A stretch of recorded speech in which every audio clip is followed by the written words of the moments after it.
Hello everyone, just a quick reminder, you can now support us on Patreon. You can get this show and all our shows a day early, and lots of other goodies by supporting us. If you like what we do, and you want to see us do more, you can find us at patreon.com/StudioOmegaYT. Thanks for your time, guys. Hey everybody, before we get started, I just want to remind you this episode is brought to you by our patrons like Miroru. Thanks for your support, guys. Thank you. That's right everybody, welcome back to Let's Talk FGO. In case you don't listen to What's Up, which you really should, because it's like 2.5 more hours of us, I have a new microphone, so this is still me, Omega. Yeah. I will be your server Coming in loud and clear, literally. Yeah, I am. That voice, also loud and clear, was Beach Umbrella Lucky, or he would be a Beach Umbrella, but then we had an incident where we had to do a take two because his headphones came unplugged. Yeah, I don't know how. Literally, in the instance of him asking, "Hey, are we ready?" and me saying yes. Yeah, it was a thing. So, by the way, if I sound a little weird and like you hear weird sounds, it's because I'm still getting used to the whole having a real microphone in the arm and the fucking setup. Also, for some reason, my computer and my microphone fight a lot. We're gonna have to fix that someday. Eventually, we'll get there. We'll fix it. I'm literally using the same model as Lucky, so I'm pretty sure eventually it'll be okay. Yeah. I just have to not unplug my headphones, I guess. Yeah. But everyone, I hope you are enjoying Fate Grand Order, aka it's looking a little Norse in here. And while we here at Studio Omega like to bring you the latest in FGO related news and memes, we will be talking about current and future events for both the JP and EN versions of the game. So anyone not wanting spoilers should go punch daggers. I wanted to make a joke about the glasses. I just couldn't come up with one. Yeah, so that's like double true today because we're going to talk about literally there was a story chapter release in Japan. We usually say this when that happens, but literally there was a story release chapter in Japan, so yeah, spoilers are real. Okay? Mm-hmm. But yeah, we're going to move on from that. And ask a very important question. Where the fuck is Ron? Find out this Sunday, maybe, or not, who knows. Yeah, we have a tentative date to play our tabletop tomorrow, but Ron is being Ron. I'm just going to leave that vague. And well, he doesn't listen to the show. We can say this. We said this for the microphones, that I feel like Ron is the one person I know in our group of friends who, like, never gets out of something. He gets pulled into stuff, and then he's like, fuck, I can't. I'm like, okay. Alrighty. Me, I just never go to anything. And very rarely have I felt like Lucky has ever blown me off. Occasionally, it's been like, oh shit, I'm outside already. I can't come back. But yeah, if we can plan stuff, you're usually pretty good about not doing that. Yeah. Also, if I like playing tabletop. Want to hear the earlier fuck-ups, by the way, you should consider backing us on Patreon at the $10 level, which means you can listen to streams live as we do them. Yeah. Which means you could totally hear the pre-game banter and all the other bullshit we do, like when we fuck up a take. Oh yeah, Burn's here. She's laughing. She had fun. So let's move on and check in with our favorite Kohai, Bash. Senpai, 起きてください. That's right, everybody. It's time for Wake the Fuck Up Senpai, our regular segment for Protips. I just have a simple one today, because actually a couple people in our Discord have asked about this. Yes, enemies have traits too, and even attributes. Very few are exclusive to servants, okay? So, yes, there are mobs who are large. I think there's only mobs who have the large trait. There are even some mobs which have traits like Saberface and stuff, if they're, like, unique event bosses. So, yeah, no. That actually came up because of a servant we're going to talk about lately. Like, who counts as a certain thing. So, no, regular mob enemies do, and they're quite diverse. It's a little hard to look up sometimes, but they're there. So, yes, that actually matters for, like, bonus damage. Yeah, it's a good thing. Alright, well, I guess I should start off with achievement from Records from the Throne, a regular achievement topic. Because I wrote it first. But I just want to tell everybody, in case you don't follow me on Twitter, or our Discord, or watch that roll video I did earlier this week where I talked about it, but let me just impart you some wisdom. Some wisdom I got directly from the storms, which constantly plague my life. Always spend an extra ticket. Because guess what? Lancer Altar. It took me one more ticket than I planned to spend, but I got Lancer Altar. And Smile's already protected, because God bless half AP daily quests and ×3 Super Suck. Carried me all the way to max ascension. And to add to my Smile Protected Club, I've also got Asterios and Bedivere up. Which, by the way, means also I'm done with my Metal Hell farming. I would like to thank Arash, and also Arash, and especially Stella for Arash. days. So much Stella. Because he does a fucking lot of damage. Just get him to like 200%, he does like 90 or 100k or more, and just it's nuts. He's great. I now have him completely max leveled. I should probably put that in my achievements. Fully foed, max level, max NP. Did his enemy interlude. Did the whole thing. Did his rank up. I am ready for superior farming. Now I just need to get his skill up to whatever its maximum charge level is. Hey, now Lucky, now talk about what you did in response to the first thing I did. So, in classic Lucky temperament, I didn't get Lancer Alter immediately. And at first, I was okay with it. I was like, alright, maybe another time. But then this fuck over here got her on a fucking ticket, and I remember this exactly. I was on the Discord. I went to the manga Goblin Slayer. I have an image saved that just says, "This shall not stand." And I just posted it there. And I just left it because I went to go buy me some goddamn quartz. And I went on a vengeance rolling spree. The bad thing is, it still took me fucking forever. And I did eventually get her. But in the process, I also got 2 Mordreds, 1 Fionn, 1 Liz, 1 Marie, 5 nursery rhymes, and an Emmy assassin. And then on the last roll, I got 2 Lancer Alters on the same 10 roll. By those who is on rate up, apart from Lancer Alter, is Mordred. Yep. In case you can't so tell. So Mordred, Lancer Alter, and nursery rhyme were all on rate up. Oh right, NR's also on rate up. That explains why you got so many of them. But yeah, holy fuck. Yeah. I'm sorry. You guys want to know Heartbreak? Try burning a book. Because I already had her at NP2 at this, so... Well, you got a couple of mana prisms. Mm-hmm. I think I'm at like 5 I think I'm at 5 rare prisms now. So many. I also got all the I remembered what the actual prices for things in rare prisms are. I think it's small usually. It's like 1 or 2. It's like 1 to 3, I believe. Because I think... Because yeah, I remember Byrne telling us about this, how later you can buy the heroic portraits for 3 rare prisms. Yeah, that's right. Because they do that a lot. They like bring back CEs that are normally like, time limited. You can buy them with rare prisms. If you're some kind of lunatic who rolls a lot of 4 stars. I also got all the anniversary CEs, which was actually one of the things I was gunning for, because I don't know if the anniversary CEs come back. They have in like weird scattered things, but it's not common. It's in like special events, like other anniversaries will like have a day where they come back or some stuff like that. Yeah, so I like because I was like I'm not a completionist because boy howdy I don't have that money, but I am a collector. So also I rolled on the Camelot 2 banner. I did get Tristan, and I got titty spooked because that's what I'm calling it. Because I'm basically rolling for regular Lancer Artoria. I got Orion. People are always telling me, getting other SSRs on raid ups is like super rare, and I just like show them this. I'm all like, do you see what I deal with? Like it all was the time. Destiny. Because I will tell you, we had to talk about maths and stuff. Yeah. On what's up. No, statistically speaking, that's super fucking rare, but it happens. Yeah. I said I'm not done with Camelot 2 right now. But before I spend more money on it, I'm gonna get all the free crest quartz and just do a roll there and see how I feel. Because summer's coming soon, and I have a fox wife to roll. Soon.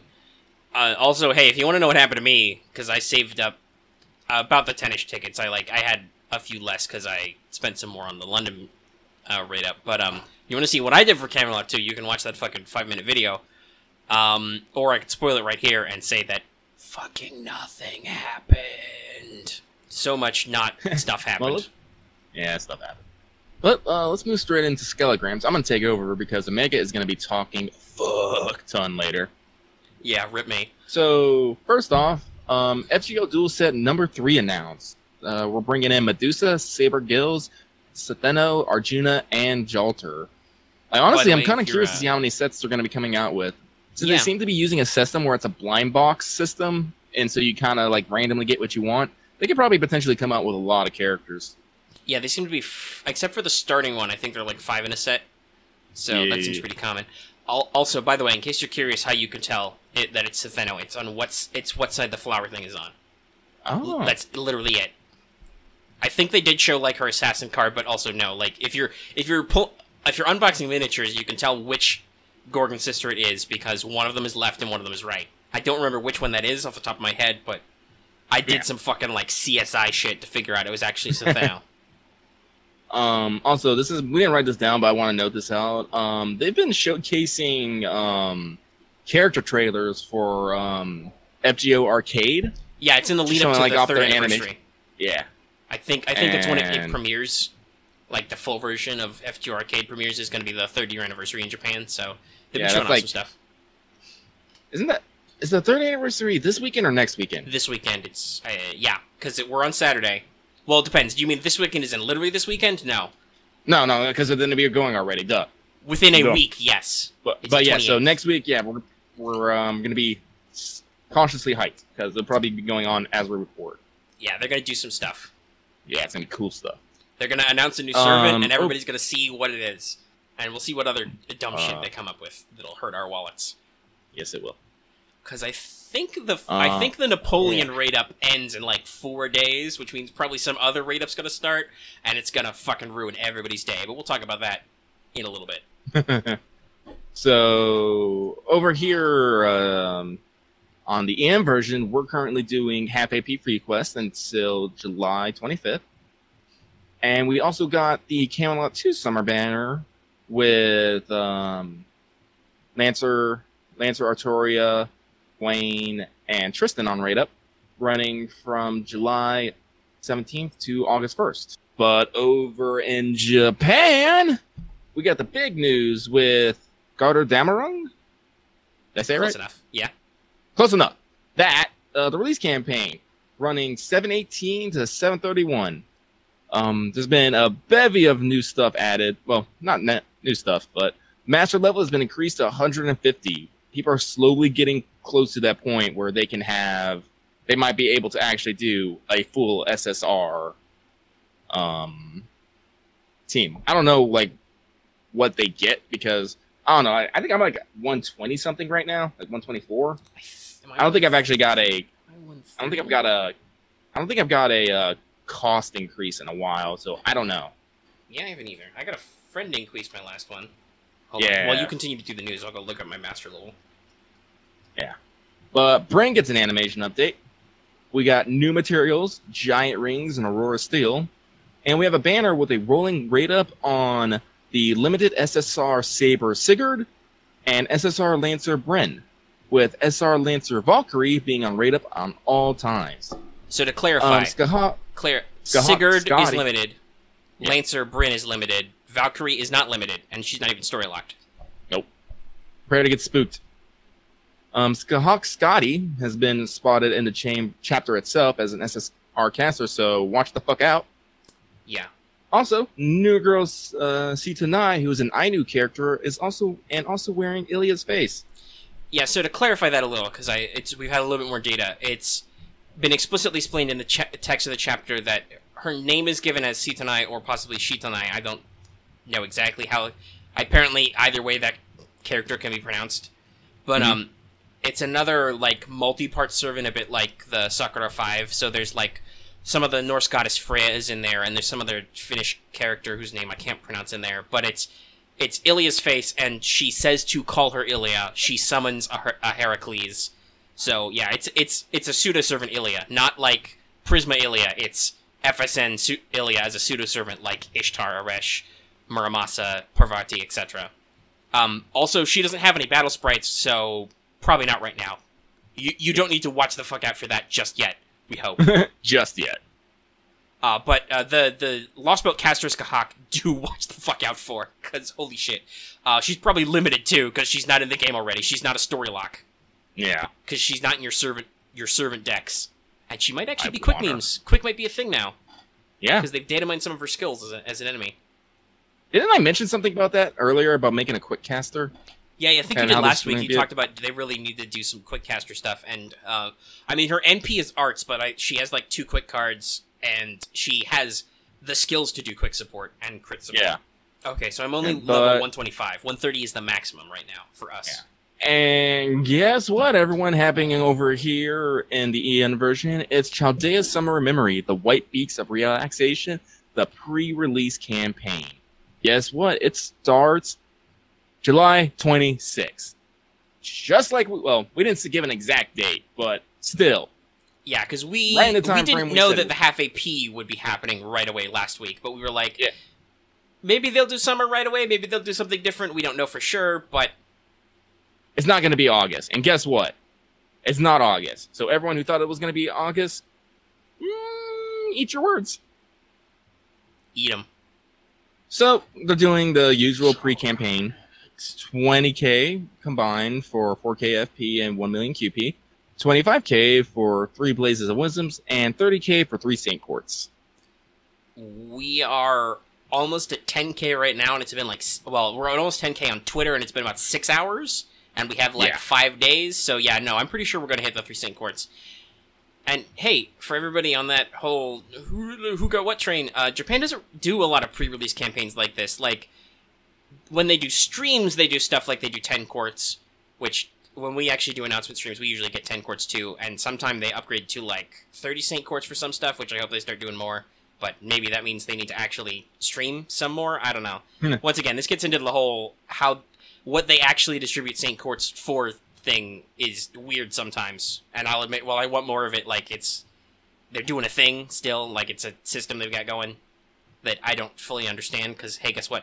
This isn't Japan. Nope. But they don't do pre-release campaigns like we do. Like, they'll do social media tie-ins for, like, stream announcements, I think. But they don't just be like, hey, just like and retweet this announcement on Twitter or on Facebook. So, like, this is, like, technically an extra 3 Saint Courts that we're getting, and you're going to be like, but what about my 20? And we'll be like, Listen, we're not... Lucky, would you say it's fair to say that we're not necessarily upset about the not 20 Saint Courts, but we're also not like, I don't even care about the Saint Courts. No, we care. We're just not mad about it. You see, here's the thing. Even if we don't get it, like, literally, what the fuck can I do about it? Like, Yeah, exactly. honestly. This jumps right into free talk. I'll take the mic back. We're done with that noise. So this jumps into our full free talk topic. Sorry, I had to adjust my seating there, and my mic's polar, so I didn't want to be super loud. But we got a little bit of pushback.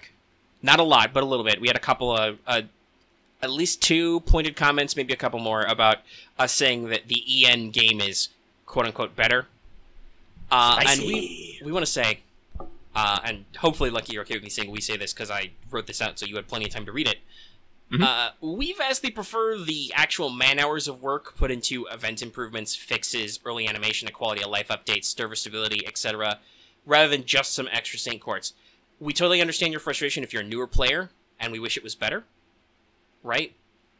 Because that is a thing that people have noted, that newbie players are not necessarily getting as big a jump in Saint Courts as we did when we started on launch day. That's rough.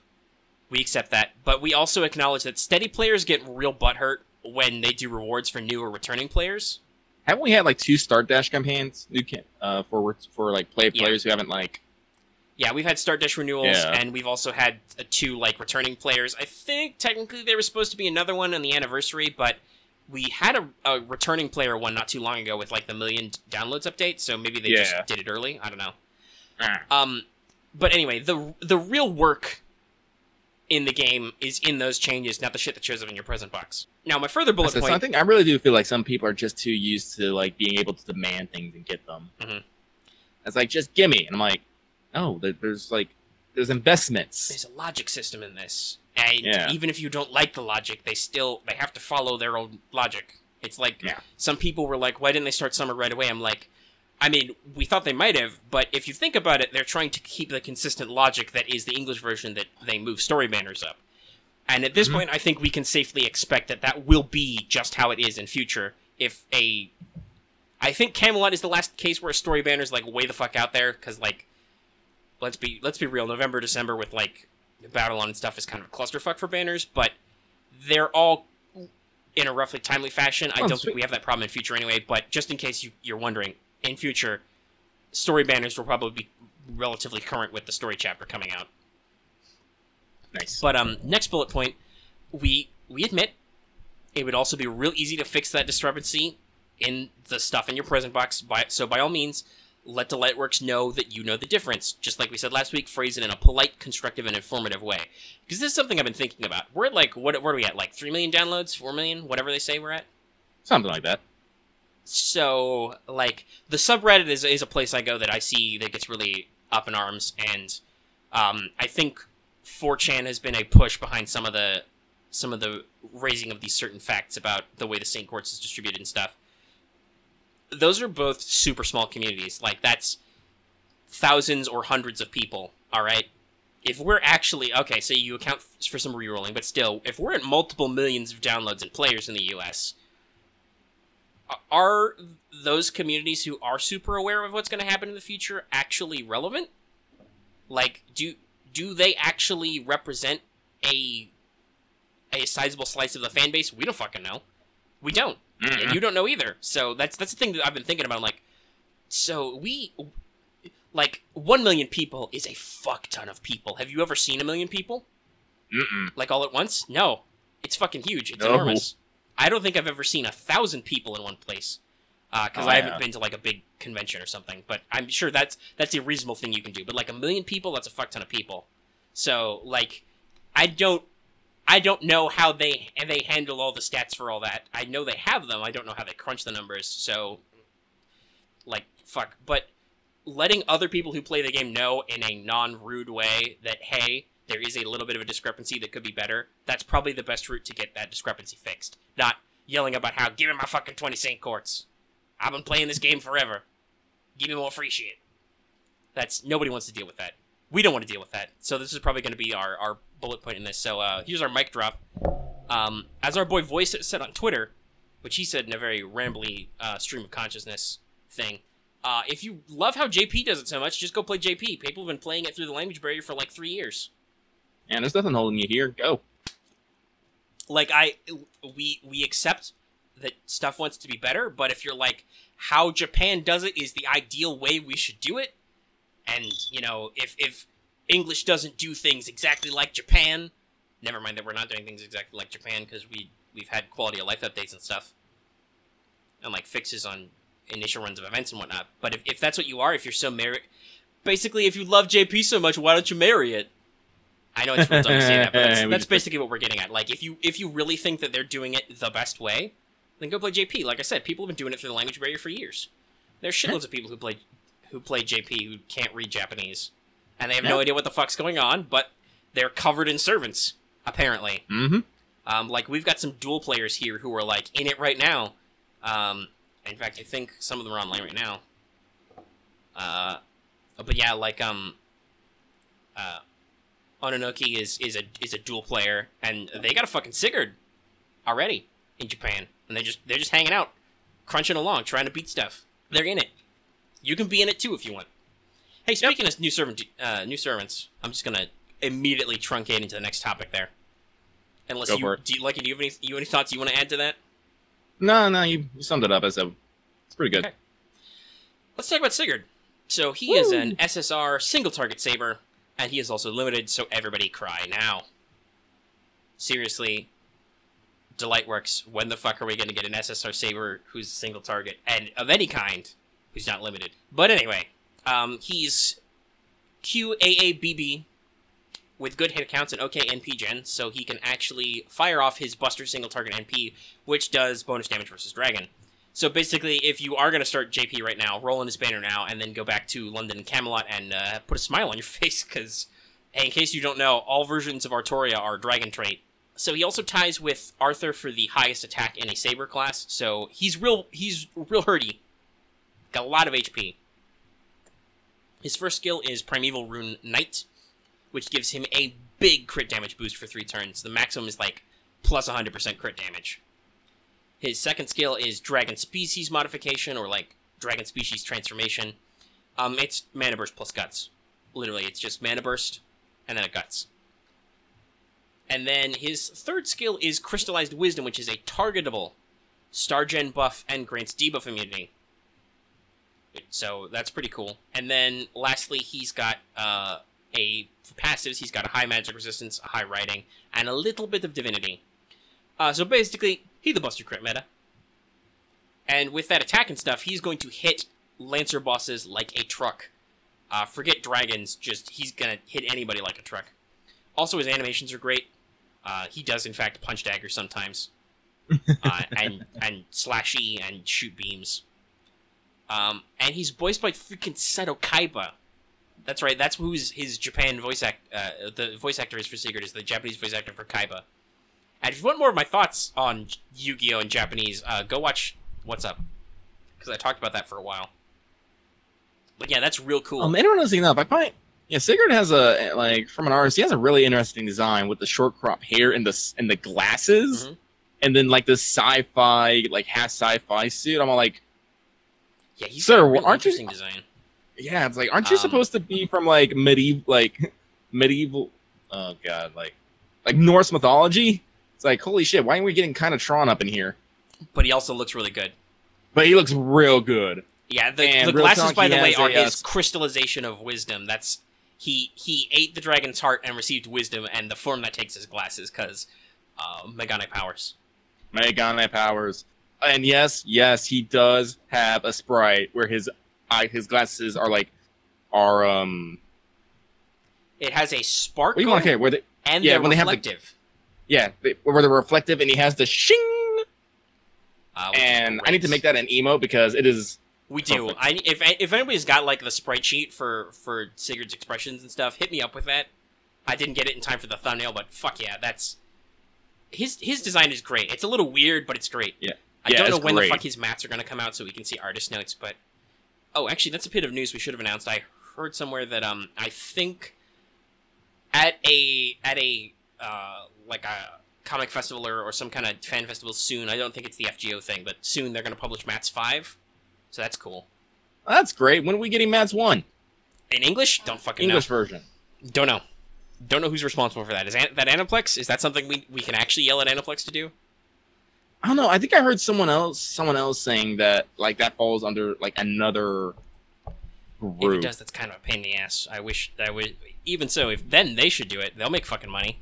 They'll make fucking money entirely separate from Aniplex then, because goddamn, I want those mats. Not only do I want to hold them in my hand, but I want to read. And I also want to know if getting them localized, we can get some of the fucking typos fixed. Because the FGO mats are hella inconsistent sometimes with ranks and numbers and stuff. Let's talk about Valkyrie. So Valkyrie is in fact all Valkyries. Yes. Each ascension is a different appearance, except the face. Haha. And a different voice actress. Yeah, Takeuchi drew Valkyrie. So each of the three has a similar facial structure. Though they are technically, it's still Ascension arts and sprites, guys. It's not like they can go super different each time. They have to be roughly the same shape. The facial expression is probably the worst part of it, but still. By the way, if I remember correctly, Valkyrie is actually based off an earlier design that Takeuchi had. I just can't remember what it was. Yeah, something like it's like Odin something. Wait. Well, yeah, we've known Valkyrie as a thing for a long time, and I think it does harken to some designs. Yeah. Hang on, I'm gonna make sure I look up their names so I get them right. I think I remember them, but I'm gonna double check which three are the ones that appear in the servant type. So it's Ortlinde, Hildur, and Thrud. I assume that's how you pronounce that. It's literally Thrud. What the fuck else am I supposed to... Listen, guys, I'm Anglo. I'm not Norse. I'm a little south of this shit. You want me to try and say, Kaludwitz? Or other weird dumb shit that's Welshy? I can try that. Norse shit? Fuck, I don't know. I still had to learn how to say Scathach. That took me a while. It's hard, because it's...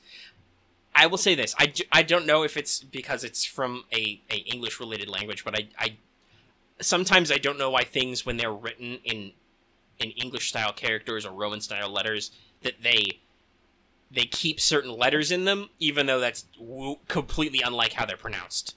Like, the ska, okay. But there's a ch sound normally in the middle of that name,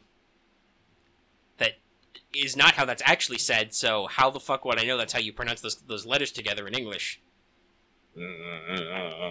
Get your own alphabet. But yeah, so Ortlinde, Hildur, and Thrud.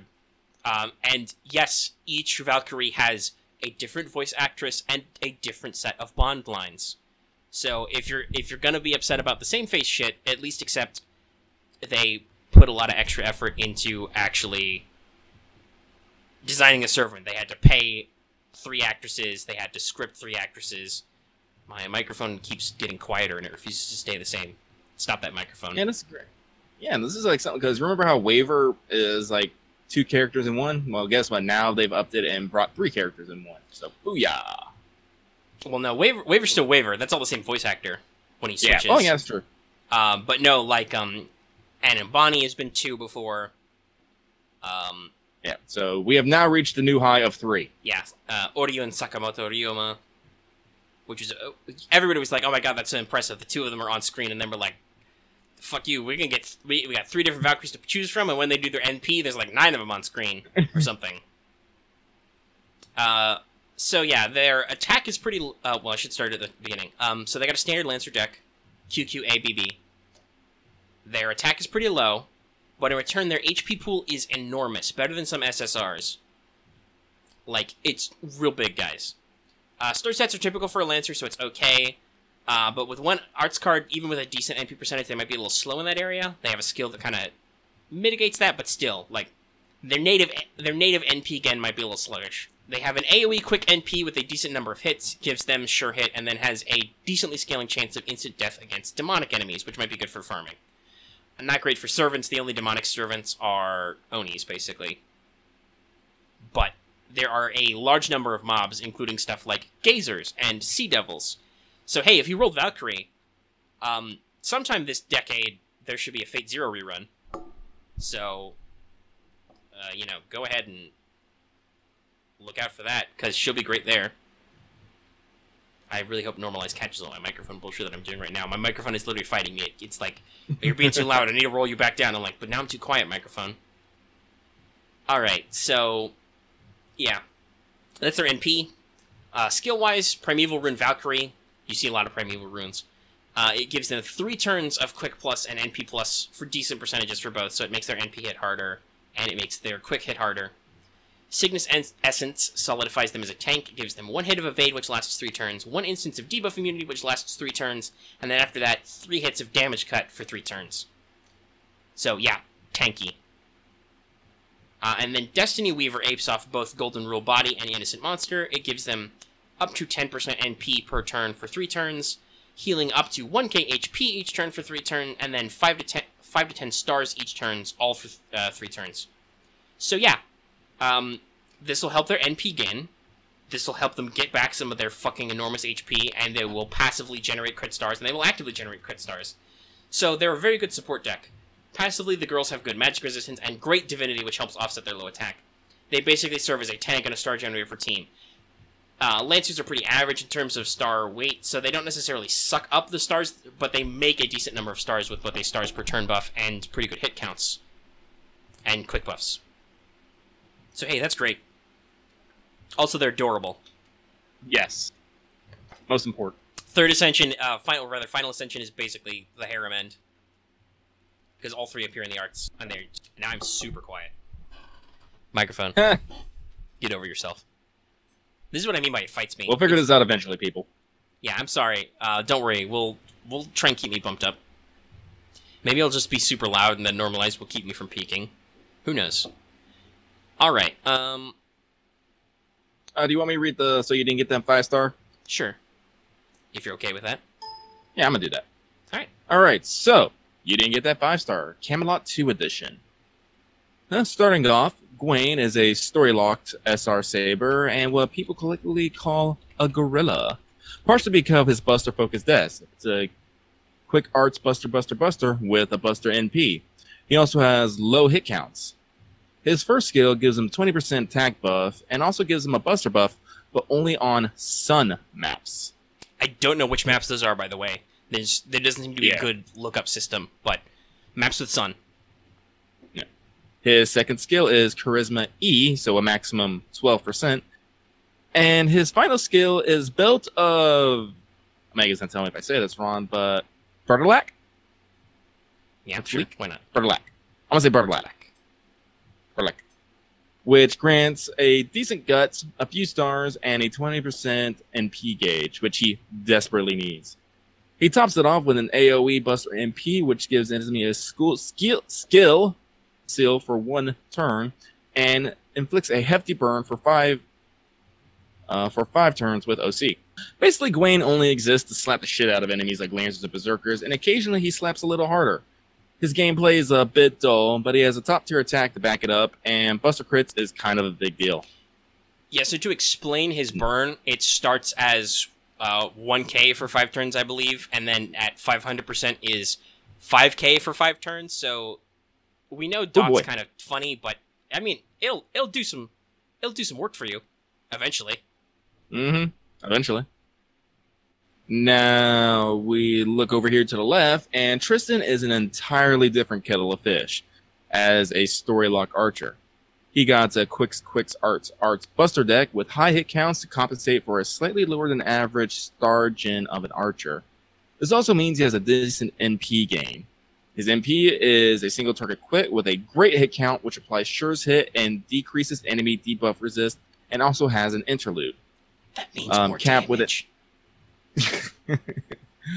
Caps with an independent action B, he can generate and utilize crit stars completely separate from the rest of his kit.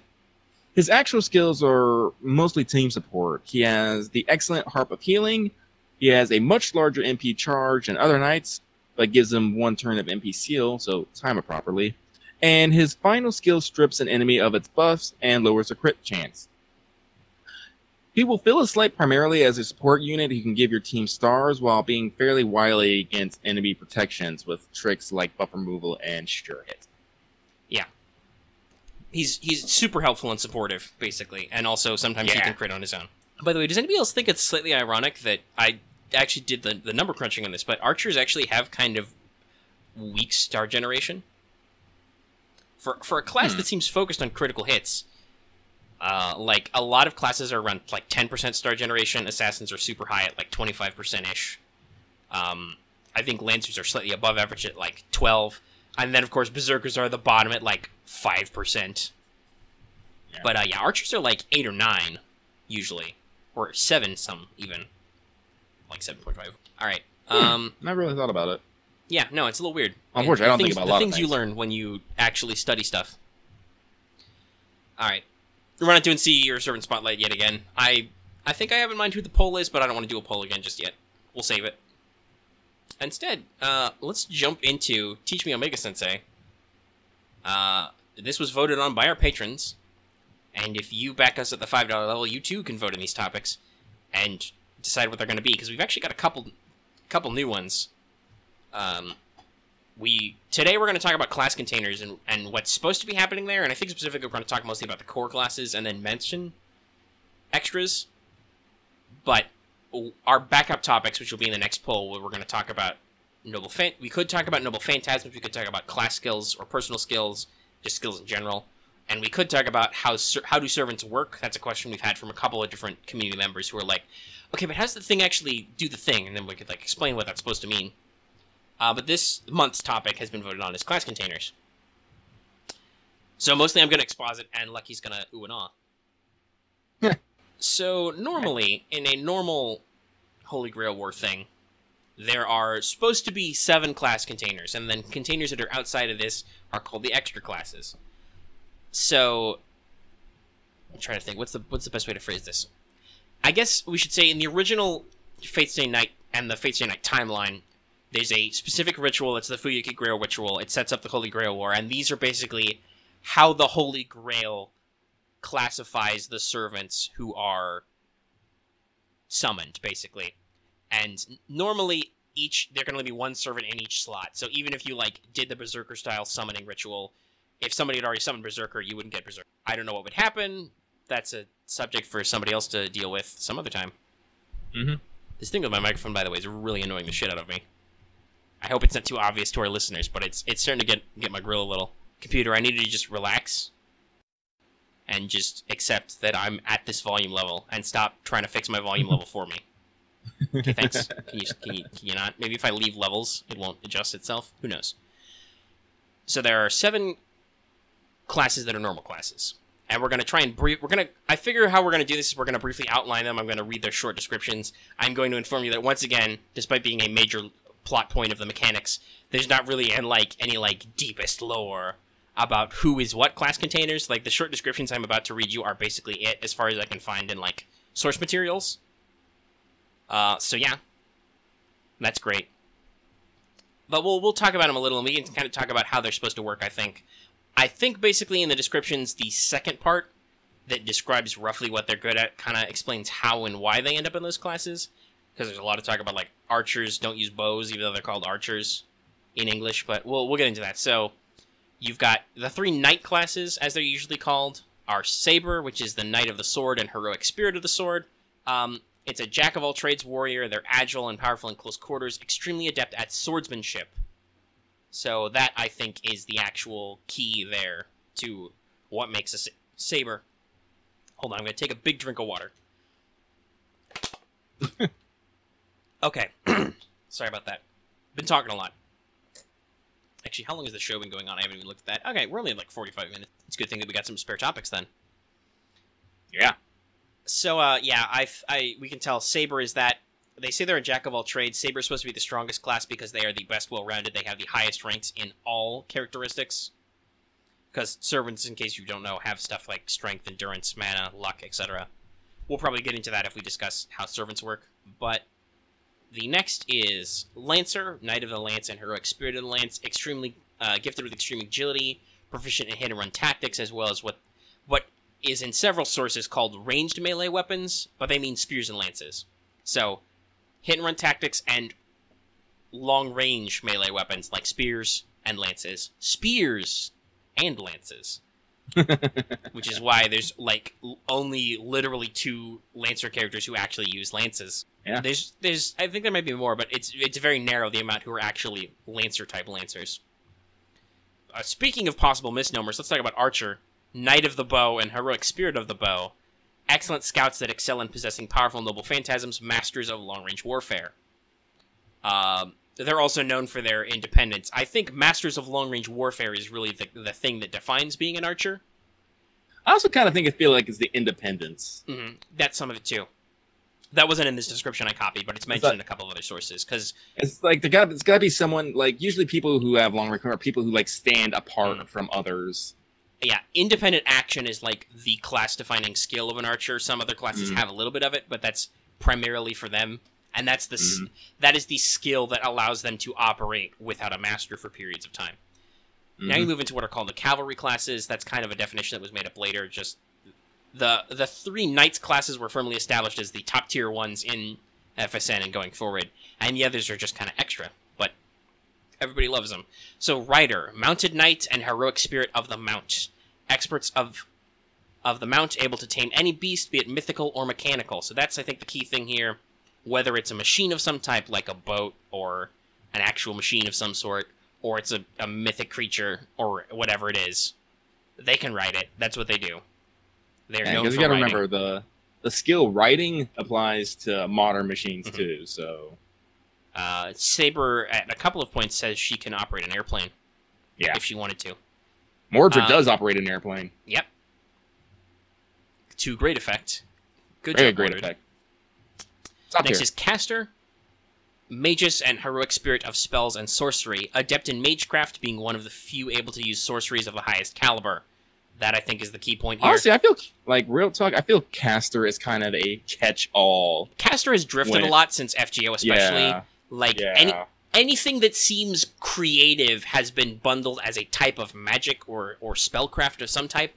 Like, authors are in there, artists of a lot of types. Inventors, because you have Babbage, you have Tesla, not Tesla, you have... well, Tesla's definitely an inventor. Yeah. Edison. Tesla's Edison, an archer, though, normally, because he shoots lightning. Yeah. But yeah, no, like, Edison's a caster. So yeah, it's a whole thing. Caster has become definitely become much more catch-all. I feel like there have been good reasonings for the logic of how that works, but in general, I think I think they're trying to say something about how creativity and writing is like a magic of its own in a sort. Like it's not literal magecraft, but there's a certain like mystery and magic to that creation, the ability to do stuff. Or maybe it's just that they qualify for the class skills like item creation and territory creation. Who knows? Yeah. Next we've got Assassin. Does the skill make a servant, or do the servant make the skills? Who knows? Who knows? So Assassin is the silent killer and the heroic spirit of assassinations, extremely skilled at covert, stealthy, and silent operations. I mean, it's pretty self-explanatory. Yeah. Now, we admit usually that there are end some up being... assassins who are not super covert, but they're also good at the assassination part. Or maybe just the killer part? Who knows?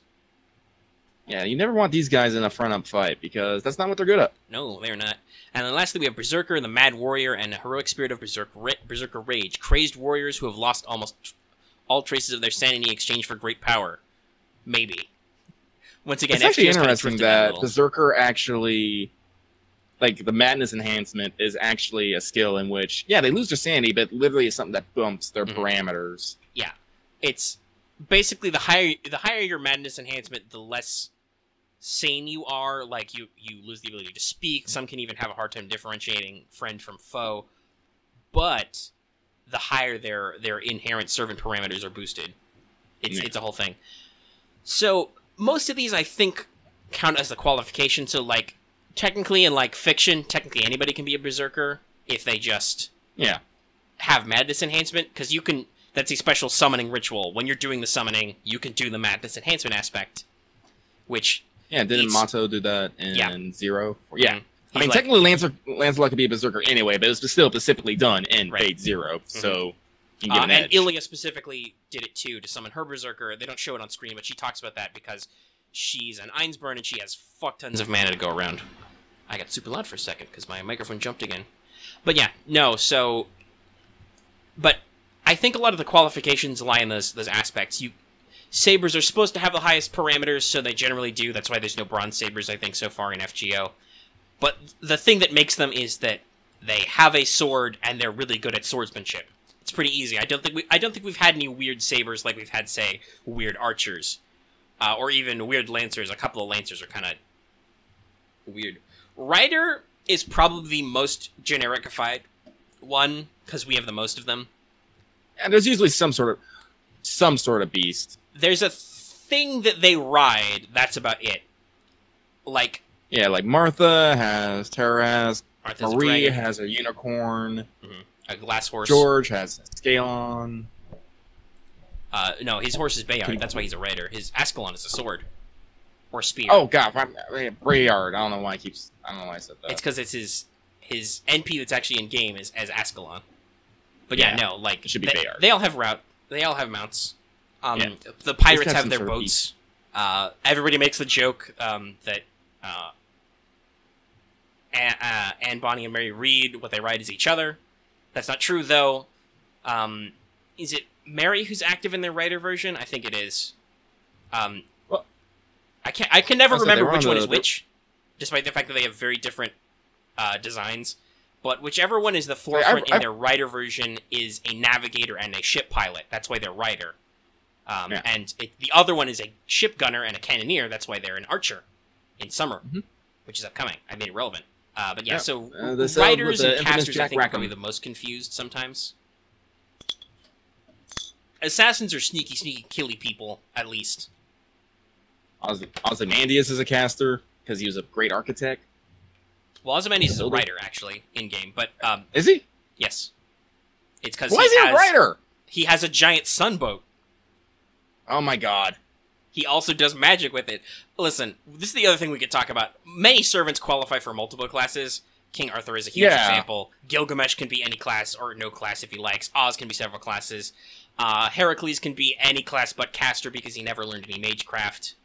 Ku can be a caster because he actually did learn magecraft.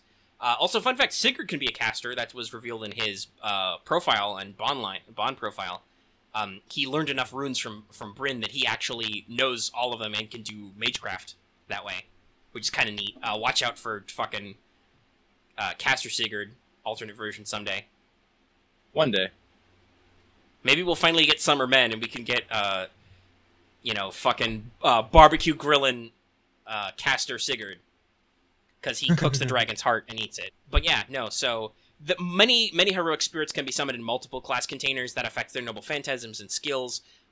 Other than Berserker, I don't know if there's any way to trigger this, other than just the original Grail system is like, you have 7 classes, you can only I think summon... it all depends on the catalyst you use. Yeah, honestly. the catalyst you use, and then it probably depends on what order you summon them in, because, like, if Saber's already taken, but you summon using, like, Avalon or something, you might end up with the what-if Lancer Artoria, or something like that, because the Saber slot is already filled by the ritual. In FGO, there's no fucking rules. Like, we are literally operating off a different summoning system. I think we use the... I swear to God, it's like we got a direct connection to the Throne of Heroes. I think we do, because we were fighting for human order. Like, this is the thing that's been happening... Throne of Heroes like, shit!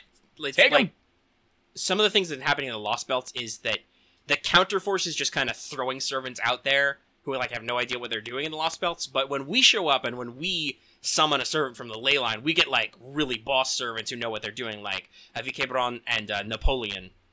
Mm-hmm.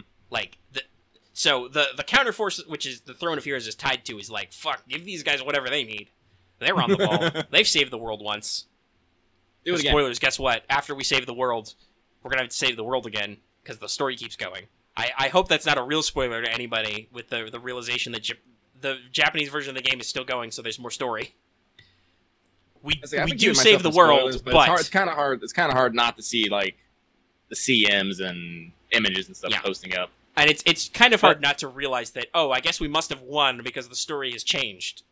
The set number of occurrences we have to defeat, we've defeated all of them, and we're still going. Yeah, so but still, I mean, I'm glad. I know, I'm glad too, because that the game had to last this long so we could get it in English, so that's good.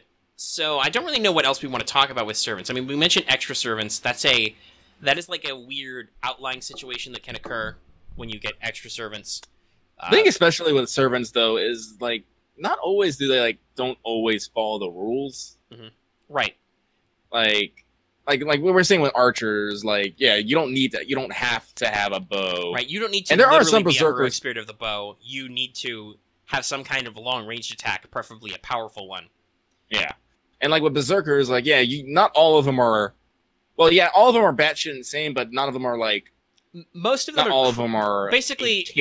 Incapable there's like I think 2 ends of berserkers. There's the actual literal berserker rage, and then there's just being crazy. Nightingale is just crazy. She's got EX Madness Enhancement. She is like, I will heal, or I will die. You have Raito, and then I will stop dying. You have Vlad. And then you have servants who are, you've got classic berserkers like Lubu and Heracles, who are like, they can't even speak. Their Madness Enhancement is dialed so high up, which is why they're huge badasses. You've got, Beowulf actually would have a very high level of Madness Enhancement, but he's got a special personal skill, which is like, you don't actually have to do the dumb shit that Madness Enhancement says. You can be like, cancel mental interference, so you can berserk when you feel like it. Literally, that's what the berserk skill is, like the ability to do a berserker rage, not always be in Madness Enhancement, and that's like a special thing that Beowulf does. Because everybody's got to be special and unique snowflake. Big fluffy boy. Yeah, Asterios is... Asterios, I think, fits some of the berserker stuff, but he's like... He's clearly in control. I think his Madness Enhancement is only like C, and he can still speak mostly. I think that's because he's berserker mostly because of his myth of being a monster. Mm-hmm. Right. He does have Madness Enhancement, which restricts his ability to speak, but yeah, people treated him like a monster. Fran, I think, is the same way, because she's Frankenstein's monster, so... She is treated as in fiction, she is treated as an unintelligent thing that just breaks stuff, even though the actual Mary Shelley's Frankenstein, the monster can be quite articulate once he actually sits down and learns to read, and you can kind of see that, I think, with Saber Fran. Mm-hmm. Because she's actually pretty intelligent, even if she's a little robotic. And very energy conscious. Mm-hmm. Don't waste electricity around her, she'll get mad. So the extra classes are kind of like weird stuff that happens in Holy Grail Wars where, like, people break the rules of the system. Like, Avenger was specifically a weird class container that existed for Angramenu because weird stuff happened to him. Rulers is a special class container that is created by the Holy Grail when it needs to basically make its own arbiter. When it's like, oh man, something was weird going on with this ritual. We need to make sure things are going okay. So it summons a ruler. Or if you're the Einsborn clan, you fuck around and you try and summon extra classes and you fuck everything up. Stop it. Stop it. That's two whole timelines you fucked over doing that. Literally, there's 2 whole timelines. There's Apocrypha and there's the core FSN timeline where the Einsborns tried to summon a super special secret servant and it fucked him up. It fucked everything up. Because it was Avenger or it was Ruler. Oh, and also we should point out some servants are so specialized that they can have aspects of 2 classes at once. Like, Semiramis should be a caster, but because of her legend, she appears in the Assassin container when summoned by a Holy Grail War, and thus she still has skills like she's in both classes. Brave Liz doesn't have anything meaningful mechanically to it, but she is classed as a double class servant because she's actually a fusion of her caster and lancer selves. Stuff like that. If you're curious about we might do a separate topic on extra classes if you're curious about what the fuck's going on there, but most of them are pretty self-explanatory. Like, Avenger is like this weird special case where vengeance is your defining aspect, rulers are this arbitration is their defining aspect, and also this helps point out with classes. So here's a funny story. Holmes should be a caster. He says that he's a caster when you meet him in Camelot. He is a ruler in game because it's explained in his trial quest that Chaldea will not the world won't make a contract with him as a caster. They need to make him as a ruler to indicate, Holmes, you're an arbitrator. You need to not solve the mystery of the universe because that's bad. Because that's actually bad in the Gnostiverse. Mystery is very important. So the summoning system of Chaldea actually forced him to be a more neutral party because otherwise he would like fuck shit up cosmically, which is cool. Yeah, it makes sense. Moon Cancer is a very specific thing to BB. At the moment, anyway, because of her, like, backstory. She explains this, actually, in Passion Lip's new interlude. She talks about a little bit about how she came to be, so that makes her, at the moment, pretty set as Moon Cancer, but quite frankly, Avenger was supposed to be Angra's super special thing, and then now there's a shitload of Avengers, mostly because of this game, so... They could do it, because they're not afraid to bend the lore to make more mechanical niches, which I hope they do, because... Seriously, like, Moon Cancer is literally smack in the middle of the fucking triangle there. That's bad if they don't do more with that. Alter egos are like a special... Alter egos are like a state of being where they're like alternate sides or selves of something, but also there's a thing associated with them. Foreigners are a little hard to unpack, but basically the idea is that they are touched by a force that is outside the human history. They are something that is outside to us, so... Space gods. Elder gods and shit. Yeah. And that is the source of their power, and they are functional as heroic spirits either because they are literally born from it, or because they are able to touch this power and keep their sanity. And that's really all we know about foreigners. And Shielder is a special class for MASH because it's like an extra class that is shield-focused. Precious marshmallow. Mm-hmm. And, like, mechanically, she has a specific role in the game. Mm-hmm. I don't think there's anything else we really want to cover here. I mean, it took us still like 15 minutes, but it's a shorter bit of a topic like this. But if you have anything more you want us to cover in the topic of class containers, go ahead and obviously let us know. And obviously, we have a thing going on where we might talk about servants in general. And we might talk about like class and personal skills, what those are supposed to represent. So obviously, that's a thing we can do later. Otherwise, I think we're just fine. So I want to move into our new segment then, and then we'll wrap this up. Mm-hmm. All right, so hold on. I'm going to take a big gulp of water. Do it. I'm going to hold it over my microphone so you can hear me do the thing. I'm going to shift around in my chair so I have a comfortable place for this because we're launching a new segment here. We've talked about it a little before, but I get a new segment, which we're calling Storytime with Omega and Lucky, which is not What's Up, though we may tell stories on What's Up. And to preface this a little, the reason why we wanted to start this was Lucky actually had some thoughts about doing like some more lore focused and like folklore and mythology based focus, but because it's just timing and editing requirements and stuff and some shit that's gone on with the channel, we're like, let's not do that right away. So instead I decided to kind of import this segment to our show and see if you people just want to sit and relax and listen to me tell stories. Let me pull my microphone a little closer to my face. I'm not gonna do ASMR. And speak softly. No, I'm not gonna be that close because I'm afraid I'm gonna like bonk the microphone with my face or something. But today we're gonna kick this off with a story. I'm gonna tell it, and I think it's relevant because, quite frankly, some people have talked some shit about the Honorable Sir Gawain. A little bit. He's not a perfect character. He's got some stuff going on, but he's a real bro knight through and through, and I think we're gonna explain that because I'm gonna give you my version of Sir Gawain and the Green Knight. So everybody, sit down, and better yet, lie down in bed, pull the covers up, turn out your lights, or possibly sit around a campfire, maybe get some popcorn. I don't know. Whatever you do when somebody tells you a story, because I'm gonna tell you a story, and it's gonna be my version of the story. So, in yonder time ago in Camelot, on the New Year's Day, in King Arthur's court, they're having a big party.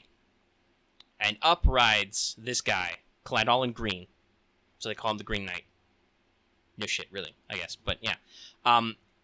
He's got a huge axe in one hand and a holly bow in the other. And basically, he says he's come for a friendly Christmas game. And he comes in and he talks to everybody and he says, here's how this works. He holds up his axe. The game is that you will strike me as hard as you can with the axe. And then, in a year and a day, I will return the blow to you. And this fine axe, whoever wins the competition will take it with them. Nobody wants to do this, because it's obviously some kind of trick or something. Who would let you hit them with an axe? So the Green Knight calls all of King Arthur's knights cowards. This will not stand, of course. So King Arthur steps up. He's going to take the axe.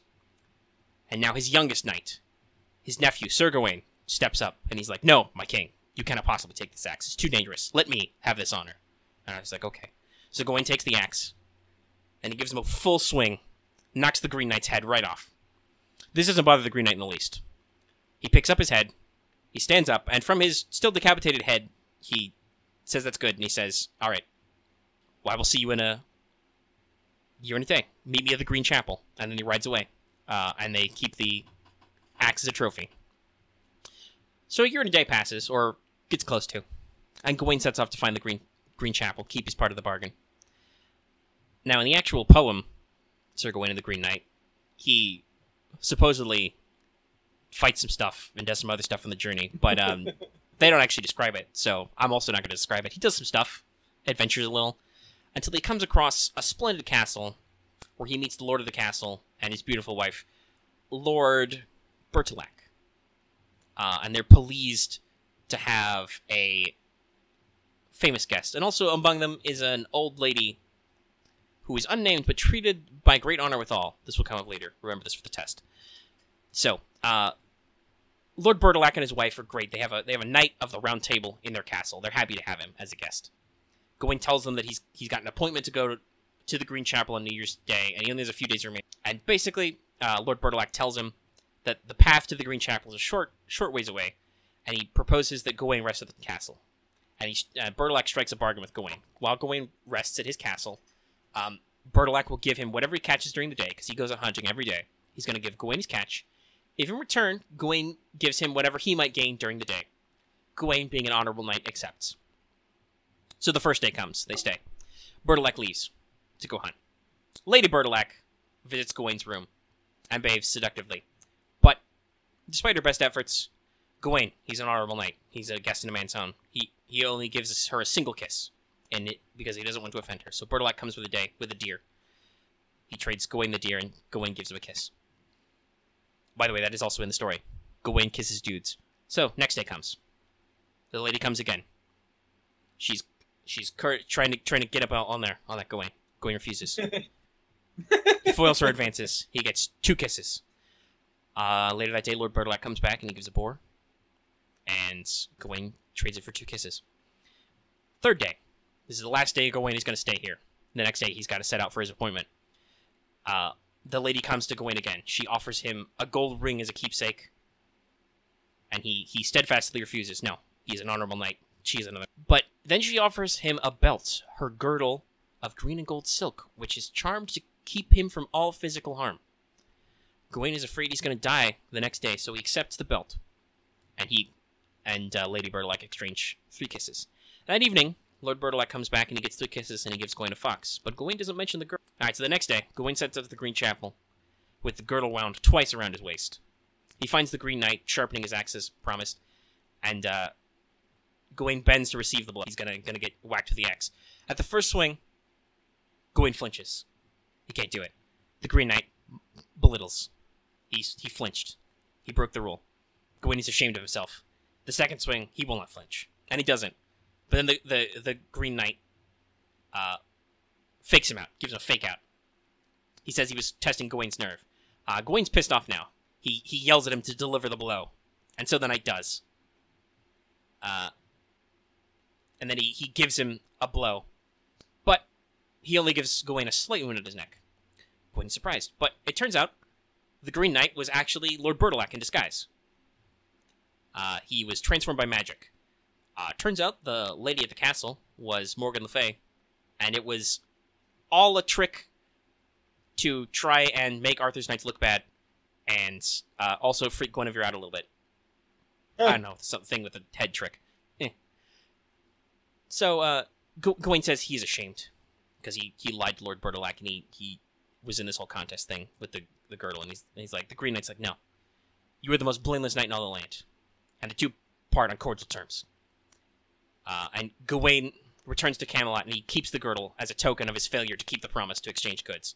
And so the Knights of the Round Table absolve no blame, and they say henceforth all of them will wear a green sash as a recognition of Gawain's adventure, and as a reminder to always be honest. And that's the story of Gawain and the Green Knight. Yay! And that's why Gawain is a cool dude. He's not perfect, but he learns his lesson about honesty. And at the end, he doesn't show any fear, even though he could die.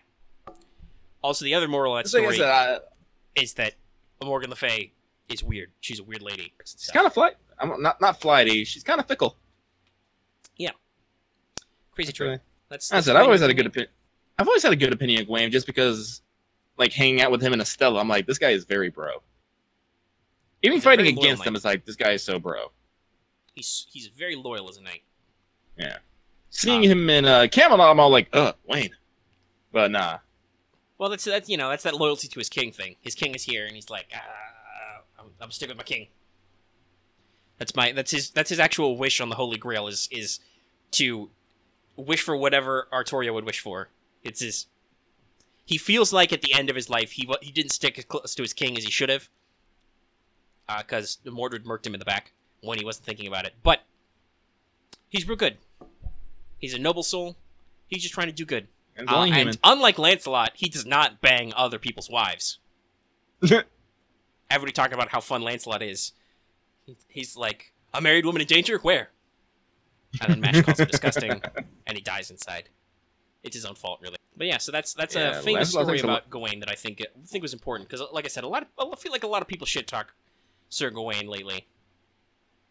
When he's really cool. It's just, sometimes you're not on the right side of him. I think that's really all we got to go in the episode, where I was super quiet and stuff. Yeah. Yeah. What's our time at? We're just over an hour. Yeah, we're about an hour 10. Okay, so we have a fairly normal-sized episode. Can't say we're calling it short. We've been so used to doing like hour and a half shows now that when we actually do like a little more hour, I'm all like, this is a short. This feels like it's short. It's not really, but it feels like it's short. Yeah. I didn't write down a meme of the week. Do you got anything off the top of your head? Oh, what was it? I thought of something, actually. But I didn't write it down. I should have. It was... what I think is literally the meme this week at first is Quick, because we've had huge discussions about how Quick is going to be a thing now with Lost Broadcaster. We've also spent a time talking about who could be the most recent heroic spirit and stuff like that. But I feel like I want to say the meme of the week is just Sigurd memes. So much of that. Glasses, the Magane power. Glasses, and talking about him and Bryn, because they're such a cute couple. That does make me a little sad. Now that Sigurd's in game, I don't feel like I can waifu Bryn like I waifued her. I was like, I don't know about you, but like canon ships, I don't want to get in the way with that. It's like, no, you go have your happiness. I'll like watch from afar and go and enjoy it, but it's like, no, I can't enjoy you for myself anymore. Well, also say this. I gotta be honest, Lucky, I don't think you can compete with Sigurd, because... No, well, honestly, no, you can't. He straight up says in one of his lines that he like sees that Bryn is around, and he's like, oh, okay, she's gotta... That's fine. Hit me with your noble phantasm. I'll take it.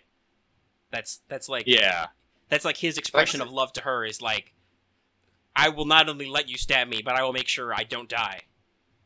Yeah, you see, that's how I feel. And he's a lot cooler than I am. Like, God damn it, Sigurd. I still want Bryn though. Short. It's like we still got like 2 years before she shows up. Before he shows up, I can enjoy my time. Sure. I'm just thinking to myself, can I pull? My ears kind of short some of the time. I don't think I can do that. I don't wear glasses though. My vision is functional. I don't know if it's perfect because it's been fucking forever since I've been to an eye doctor, but it's functional. Anyway, I think that's mostly the show. Let us know what you thought of Storytime. We might get some stuff. We'll let Lucky pick some stories to tell next time because I'm sure he can tell a humdinger of a story. We will next week. Obviously, we'll be in it with Summer next week because that'll start the 26th. We will, because it'll be the 28th by the time we do our next show. We will probably go ahead and do the part 2 pregame because let's see, it starts 10 days after, so that's 1 week. So that maybe we could do it on the next show. I don't know. We'll see what the show's notes look like next week. Yeah, it might be a couple weeks because it's like 10 days until part 2 starts. So we don't necessarily want to give it like super early, but at the same time, like we also want it to be. We don't want to do it late and be like, oh fuck, we missed it. We missed our window. Oh no, people aren't going to search. Listen, next weekend is FGO Fest 3rd. I don't know how quick news will be coming out, so there might be some scooping. See what happens with that. We might. Maybe we can delay recording a day. Well, if it's literally on the 28th, then it'll be out like half a day before we even get to it because Japan is in the future. Oh yeah, that's right. So hopefully all their stuff will be out. Like even if they do it at like 9 o'clock at night, it'll still be. That'll be like early Saturday for us. Yeah. So hopefully we'll have all the news we need before then, and they'll announce some other stuff. So we'll talk about whatever the fuck's going on there, whatever new servant they've come up with to break everybody's wallets in a couple years. But don't worry, they do bring those back sometime. Though I'm trying to think, what the fuck has Holmes been in? There was the whole murder mystery event that was kind of based around him that they brought him back for. Was there anything? Da Vinci's definitely been back a couple times. So some of that's because she was the first one. Anyway, we'll talk about all that sort of stuff next week. There'll be more strengthenings. There'll be rank up quests that are announced. They usually announce 14 servants, I think. So I think that's very interesting that people are hoping that they'll maybe hopefully finally iron some shit out with some servants who need some ironing out. I got a laundry list. Do you get a laundry list? Hey, actually, here's a good master feedback question. What servants do you think need rank ups? Go ahead and leave those in the comments. And we'll see if any of them come true next week. That's a great master feedback thing, don't you agree, Lucky? I agree. Okay. I think that's really it. We told you what we're going to do next show. We did all our topics and stuff. So, yeah, you guys just have fun. We'll try and get the time codes show notes to you earlier than we do. I'll try.